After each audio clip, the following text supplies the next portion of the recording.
С 80-летним юбилеем поздравил Владимир Уйба и жителей Ухты. Глава Коми пожелал жемчужине Севера процветания, а всем ее жителям здоровья, благополучия, счастья и новых профессиональных успехов во благо Ухты, республики и Великой России. Правительство Коми совместно с градообразующими предприятиями вкладывают значительные средства в развитие города.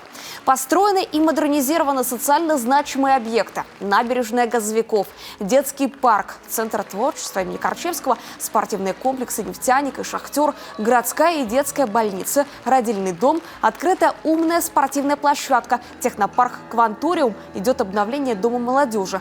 В ближайшее время откроется Центр единоборств имени Эдуарда Захарова. Природа щедро одарила землю Ухты минерально-сырьевыми ресурсами, но ничего не живет, ничего не добывается, не развивается без человека.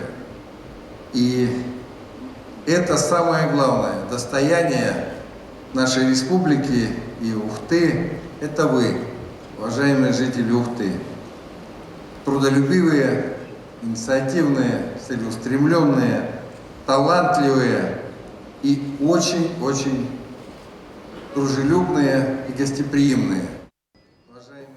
Глава Республики Коми подчеркнул, жители Ухты всегда откликались на события, происходящие в нашей стране. Так было в годы Великой Отечественной войны, так происходит и сегодня. Многие ухтинцы сражаются на передовой за целостность, свободу и независимость России. Среди уроженцев Ухты есть герои, удостоенные самых высоких наград посмертно. Это герой Российской Федерации гвардии старший матрос Олег Александрович Шипицын и герой Республики Коми гвардии младший сержант Анатолий Максимович Хлобыстов. Более 20 ухтинцев получили ордена и медали, многие, к сожалению, посмертно.